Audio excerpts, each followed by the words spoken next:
नमस्कार, प्रणाम दोस्तों। मैं सिंगर दिनेश प्रेमी और दोस्तों ये एक माई का भजन गाने जा रहा हूँ। दोस्तों अच्छा लगे तो चैनल को सब्सक्राइब करें, लाइक करें और कमेंट करें। दोस्तों मेरा हैसियत उतना नहीं है जो स्टूडियो में जाकर गाना गा सके। दोस्तों गरीब घर का लड़का है और दोस्तों आपके बीच एक माई का भजन गाने जा रहे हैं। झूलुबा झूले आइल बारी देवी मैया, झूलुबा झूलाबे आइल बारे भैरो भैया।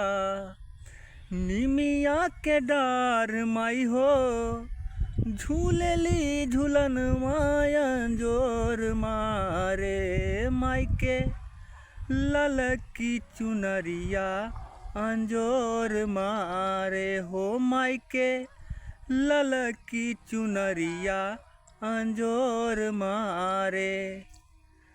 मोरी मैया ओढ़ले बारी लाले रंग चुनरी, सोरहो सिंगार के लागतारी सुनारी। पाए पाए जनिया माई के काने कान बलिया जोर मारे हो, माई के ललकी चुनरिया अंजोर मारे।